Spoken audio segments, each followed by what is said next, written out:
नमस्कार दर्शक बंधु जोग साधन आपन स्वागत। दर्शक बंधु आपण पाइल्स रोग भोगुଛନ୍ତି कि आखपाख निजर परिचित क्या ज्ञाति कुटुंब के पाइल्स रोग पीड़ित अछंती तेबे ऑपरेशन दरकार नहीं। थरे बुझि नियंतु पाइल्स हुए काहेकि केउ कारण केउ उपचार गुड़िक कले ता भल हो जाए एवं केउ केउ खाद्य ठारू आमे अल्प टिके दूरे रहिले पाइल्स संपूर्ण मुक्ति पाई परिबा। तेबे निश्चित आपण अनुभव करिथिबे पाइल्स सर्वदा शीत दिन आरंभ होई थाए। काहेकि जानते कारण शीत दिन रे ही पानी पीवार इच्छा कमी जाए एवं हजम शक्ति बहुत कमी जाए। दुईटी कारण अल्प पानी पीवा एवं हजम शक्ति कम समय अधिक मसलादार खाद्य खाइबा से ही आमर कुपित वायु मलद्वार निकटरे जो वायु कुपित होता है कुपित वायु अपान वायु पांच प्रकार वायु रही। तेबे कुपित वायु बढ़ी जाए आमर पाइल्स रोग सृष्टि करता है। तेबे आमे पाइल्स को संपूर्ण किमते दूर करि परिबा अल्प केते आसन किछि उपचार एवं किछि परित्याग द्वारा केमते मुक्त लाभ करि परिबा से विषय कुछ करिबा। देखंतु 6-7टी आसन अभ्यास ताहा हमको संपूर्ण आराम देता है। जेपर कि देखंतु आमे प्रथम बसिबा 1 नंबर केमिति बसिबा पाद को फुटेरु 1.5 फुट पर्यंत खाली करिबा एवं निजर कहुणी रे ठेलिबा एपरि भाबरे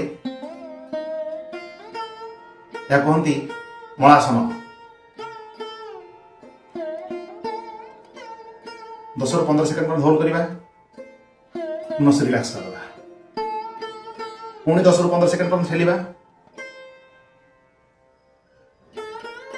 पुणी रिलैक्स करदबा 6-7 थर करंतु।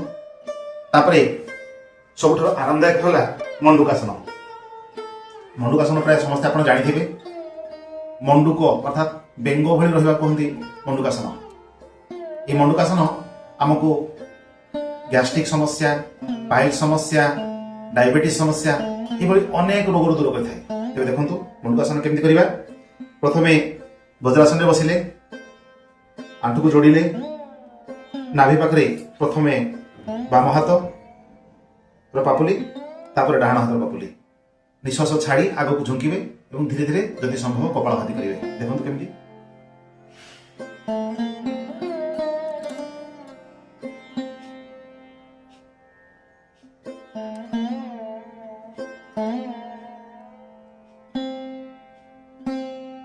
ऊपर उठी आसवे पुणी निश्वास छाड़ी तलक जी एवं मंडूकासन को पुणी अभ्यास करेंगे।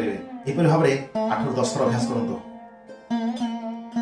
एवं पाइल्स मुक्त पाइबा तृतीय अभ्यास जहाँ को आज दुनिया रे बाबा रामदेव जमी समस्त पाखे प्रचार प्रसार कर दी सारी समस्ते जानी कपालभाति। कपालभाति हूँ यार एक रामबाण अभ्यास कौन देखो केमती करिबा।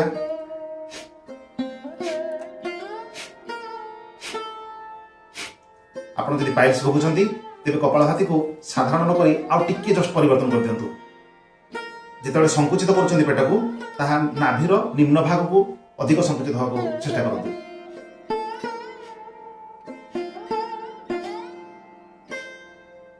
चतुर्थ अभ्यास होची अश्वमलासन। दर्शक बंधु आप जानिथिबे जेतेबेले गाई गोरु माने मलत्याग कर सारंती सेतेबेले तांकर मलद्वार को संकुचित करंती पुणी छाड़ी दियंती पुणी संकुचित करंती पुणी छाड़ी दियंती 2-3 थर करंती। सेहि भली अभ्यास हमर मलद्वार को आपण वज्रासन रे बसंतु किंबा मलासन रे बसंतु। देखो मलासन रे बसिबे निजर मलद्वार को संकुचित करिवे। मलासन भली प्रसारित करिया किछ आवश्यक नहीं। साधारण भाव में बसिले मलद्वार को भीतर को संकुचित कर खिंची रखु पुणी छाड़ी दिंतु निश्वास छाड़ी पुणी खिंची दिंतु खिंचिक रखु अधिक समय पुणी छाड़ी दिंतु पुणी खिंचिक रखु छाड़ी दिंतु। यही भाव में 10-15 थर अभ्यास करंतु। आउ गोटे आसन हूँ बटरफ्लाई जी कि पाइल्स रोगर ଆଉ ଏକ ସୁନ୍ଦର ଅଭ୍ୟାସ। ଦୁଇ ପାଦକୁ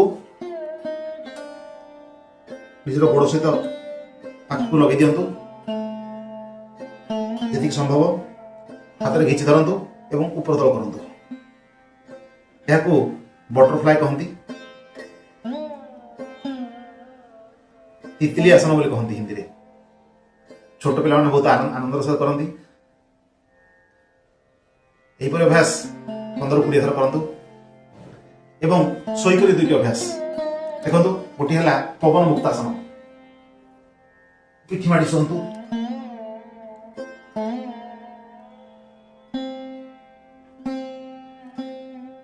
ଦୁଇଟି ଯାକ ଆଣ୍ଠୁ ବଙ୍କା କରି ପେଟକୁ ଚାପି ଉପରକୁ ଟେକନ୍ତୁ ଏବଂ ହାତକୁ ଏଭଳି କରି ସମ୍ପୂର୍ଣ୍ଣ ଚାପି ରଖନ୍ତୁ। ଯଦି ସମ୍ଭବ ତେବେ ବେକକୁ ମଧ୍ୟ ଉଠେଇ ପାରିବେ। ହେଉଛି ପବନ ମୁକ୍ତାସନ। ନାହିଁ ତ କେବଳ ଏଇଭଳି ରଖି ପେଟକୁ ଚାପନ୍ତୁ, ଯେପରି ଅପାନ ବାୟୁ, ଯାହା ଆମର କୁପିତ ବାୟୁ ମୂଳଦ୍ୱାର ପାଖରେ ରହିଥାଏ, ତାହା ନିଶ୍ୱାସ ହେଇଯିବ, ସମ୍ପୂର୍ଣ୍ଣ ଆରାମ ଦେଇପାରିବ। ତାପରେ ଆଉ ଗୋଟେ କରନ୍ତୁ। ନିଜର ଦୁଇ ଗୋଇଠିକୁ ପିଛା ପର୍ଯ୍ୟନ୍ତ ନିଅନ୍ତୁ ଏବଂ ଦୁଇ ହାତରେ ଧରନ୍ତୁ। ଅଣ୍ଟାଠାରୁ ଉପରକୁ ଟେକନ୍ତୁ, ଯାହାକୁ କନ୍ଦରାସନ କହନ୍ତି। ଦେଖନ୍ତୁ, ନିଶ୍ୱାସ ଛାଡ଼ି ଉପରକୁ ଟେକିଲି। ଧୀରେ ଧୀରେ କପାଳ ଭାତି କରନ୍ତୁ।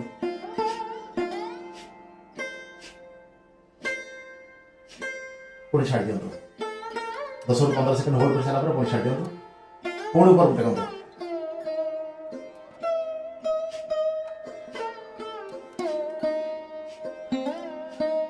ପୁଣି ଛାଡ଼ି ଦିଅନ୍ତୁ। ଏହିପରି ଭାବରେ 8-10ଟି ଅଭ୍ୟାସ କରନ୍ତୁ। ଦେଖିବେ ତାହା ଆପଣଙ୍କୁ ବହୁତ ଆରାମ ଦେଇପାରିବ। ତେବେ ଯୋଗାଭ୍ୟାସ ବିଷୟରେ ଆମେ ଜାଣିଲେ, ବର୍ତ୍ତମାନ କିଛି ଉପଚାର ବିଷୟରେ ଜାଣିବା। ଖାଲି ଯୋଗାଭ୍ୟାସ ଆମକୁ ଯେତିକି ଆରାମ ଦେଇପାରିବ, ତା ସହିତ ଯଦି ଆମେ ଉପଚାର ମଧ୍ୟ କରିପାରିବା, ତେବେ ଅଧିକ ଶୀଘ୍ର ଆରାମ ହୋଇପାରିବା। କ'ଣ ଦେଖନ୍ତୁ, ଆପଣ ଦେଖିଥିବେ ତପ୍ତ ଖଣ୍ଡା, କେତେ ଅଞ୍ଚଳରେ ତାହାକୁ ବିରିମିଞ୍ଚି ପତ୍ର ବୋଲି କହନ୍ତି। ସିଧା ସିଧା ଉଠିଥିବ, ତା ଭିତରେ ଛୋଟ ଛୋଟ ଶୁଙ୍ଖ ଭଳିଆ ହୋଇଥିବ। ପେଣ୍ଟ ଲାଗିଲେ ପୁରା ସିଧା ଭଳି ଲାଗିଯାଏ। ତାକୁ ଅନ୍ୟ ନାମ, ସଂସ୍କୃତ ନାମ ହେଉଛି ଅପମାରଙ୍ଗ। ଅପମାରଙ୍ଗ ପତ୍ର 8-10ଟି କଲେକ୍ସନ କରିବେ। 5-7ଟି ଗୋଲମରିଚ ଶିଳରେ ବାଟି ଦିଅନ୍ତୁ ବା କୌଣସି ପତ୍ରରେ ରଗଡ଼ି ବାଟି ଦିଅନ୍ତୁ। ପାଣି ସହିତ ସକାଳୁ ଖାଲି ପେଟରେ ଜଷ୍ଟ କପେ ପାଣି କରି ତାକୁ ପିଇ ଦିଅନ୍ତୁ। ମିନିମମ୍ ଅଧା ଘଣ୍ଟା ପରେ କିଛି ଖାଦ୍ୟ ଖାଆନ୍ତୁ। ସମ୍ପୂର୍ଣ୍ଣ ଆରୋଗ୍ୟ ଅନୁଭବ କରିବେ ଯଦି ଆପଣ 10-15 ଦିନ କରନ୍ତି। କାରଣ କାହିଁ କହିବାକୁ ଯାଉଛି, ମୋର 2 ଜଣ ରିଲେଟିଭ୍ ବହୁତ କଷ୍ଟ ଭୋଗୁଥିଲେ, ଆଜି ସେ ସମ୍ପୂର୍ଣ୍ଣ ଆରୋଗ୍ୟ ହୋଇଛନ୍ତି। ଆଉ ଗୋଟିଏ ହେଲା, ଆପଣ ପ୍ରତ୍ୟେକ ଦିନ ବେଳାବିଲିରେ ଦହି ଖାଆନ୍ତୁ। ଖାଲି ଦହି ନୁହଁ, ଦହି ସହିତ ଯଦି ଆହୁରି ଆଡ୍ କରିପାରିବେ, ଆମେ ବ୍ୟବହାର କରୁଥିବା ନଡ଼ିଆର କତା, ସଢ଼େଇ ନୁହେଁ, ନଡ଼ିଆର କତା, ଯେଉଁଟା ଦାଢ଼ି ବୋଲି କହନ୍ତି, ସେଇ କଥାକୁ ନେଇ ପୋଡ଼ିଦେବେ ପରିଷ୍କାର ଜାଗାରେ। ତାର ପାଉଁଶ କଲେକ୍ସନ କରନ୍ତୁ, ଗୋଟେ ଡବା କିମ୍ବା କାଚ ବୋତଲରେ ରଖନ୍ତୁ। ସେଥିରୁ 1/2 ଚାମଚ ସେ ଦହି ସହିତ ମିଶେଇ ଖାଇ ନିଅନ୍ତୁ। ଆଉ ଏକ ଜିନିଷ ହେଲା, ଆପଣ ପତ୍ର ଗଜା ଦେଖିଥିବେ, ଯାହାକୁ ବହୁତ ଜାଗାରେ ବାଡ଼ ଭାବରେ ବ୍ୟବହାର କରନ୍ତି। ଚାପୁଡ଼ି ଦେଇ ବାଡ଼ ଭାବରେ ବ୍ୟବହାର କରନ୍ତି। ସେଇ ପତ୍ର 2-3ଟି ମାତ୍ର ତାକୁ ବାଟି ଦେଇ ପ୍ରତ୍ୟେକ ଦିନ ବ୍ୟବହାର କରନ୍ତୁ। 2-3 ଦିନରେ ଆରାମ ହେଇଯିବେ। ଯଦି ଅଧିକ କଷ୍ଟ ଭୋଗୁଛନ୍ତି, ଯଦି ତାହା ରକ୍ତ ଅର୍ଶ ହୋଇଛି, ଫିଷ୍ଟୁଲା ହେଇଛି, ତେବେ ତୁରନ୍ତ ଆରାମ ପାଇବା ପାଇଁ ଚାହୁଁଛନ୍ତି, ତେବେ ଗୋଟେ କାମ କରନ୍ତୁ। ଆପଣ କଞ୍ଚା କ୍ଷୀର, କିନ୍ତୁ ଗାଈ କ୍ଷୀର ହେଇଥିବ ଭଲ। ଗାଈ କ୍ଷୀରକୁ ଥଣ୍ଡା କରି ସେଥିରେ ଗୋଟେ ଲେମ୍ବୁ ଚିପୁଡ଼ି ଦିଅନ୍ତୁ। ଚିପୁଡ଼ିବା କ୍ଷଣି ସାଙ୍ଗେ ସାଙ୍ଗେ ତାକୁ ପିଇ ଦିଅନ୍ତୁ। ଦେଖିବେ ଆପଣ 2-3 ଦିନ ଭିତରେ ରକ୍ତଅର୍ଶ ବନ୍ଦ ହେଇଯିବ। କିନ୍ତୁ ସମ୍ପୂର୍ଣ୍ଣ ଆରୋଗ୍ୟ ପାଇଁ ଆମେ କିଛି ଉପଚାର, ଯୋଗାଭ୍ୟାସ ତ ନିଶ୍ଚିତ ଆବଶ୍ୟକ। ତେବେ ଦର୍ଶକ ବନ୍ଧୁ, ଆପଣ ଆଉ ଗୋଟେ ଜିନିଷ ଜାଣିବେ, ଆମେ ପାଇଲ୍ସ ରୋଗକୁ ଆରମ୍ଭ କଲେ କେଉଁଠାରୁ, ତାକୁ ଯଦି ଦୂରେଇ ଦେବା, ତେବେ ରୋଗ ସୃଷ୍ଟି ହୋଇପାରିବ ନାହିଁ। ଅର୍ଥାତ୍ ରୋଗ ଯିଏ ଆସିଛି ତାକୁ ଭଲ କଲେ ଆଉ ପୁଣି ଥରେ ଆସିବା ପାଇଁ ସୁଯୋଗ ଦେବା ନାହିଁ। ଗୋଟେ ଜିନିଷ ହେଲା, ମସଲାଯୁକ୍ତ ଖାଦ୍ୟ, ତରକାରୀ, ମାଛ ମାଂସ ଠାରୁ ଦୂରେଇ ରୁହନ୍ତୁ। ଅଧିକ ଶାଗ ସବ୍ଜି ଖାଦ୍ୟ ଖାଆନ୍ତୁ। ମିକ୍ସଚର ଠାରୁ ସମ୍ପୂର୍ଣ୍ଣ ଦୂରେଇ ଦିଅନ୍ତୁ। ମିକ୍ସଚରକୁ ନୋ ବୋଲି କହିବୁ। ଲଙ୍କା ବ୍ୟବହାରକୁ ବନ୍ଦ କରି ଗୋଲମରିଚ ବ୍ୟବହାର କରନ୍ତୁ। ଚିନିକୁ ସମ୍ପୂର୍ଣ୍ଣ ପରିତ୍ୟାଗ କରି ଆପଣ ଗୁଡ଼ ଖାଆନ୍ତୁ।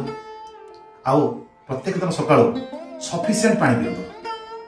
ସେ ପାଣି ଯଦି ତ୍ରିଫଳାଯୁକ୍ତ ପାଣି ହେଇଥିବ ତେବେ ଆହୁରି ଭଲ। ଖାଲି ଏତିକି ଆପଣ ଆପଣେଇ ନିଅନ୍ତୁ ନା, ଦେଖିବେ ପାଇଲ୍ସ ରୋଗରୁ ସମ୍ପୂର୍ଣ୍ଣ ମୁକ୍ତ ହୋଇଯିବେ। ରହିଲି, ନିଶ୍ଚିତ ଆପଣେଇବେ। ଜୟ ଜଗନ୍ନାଥ।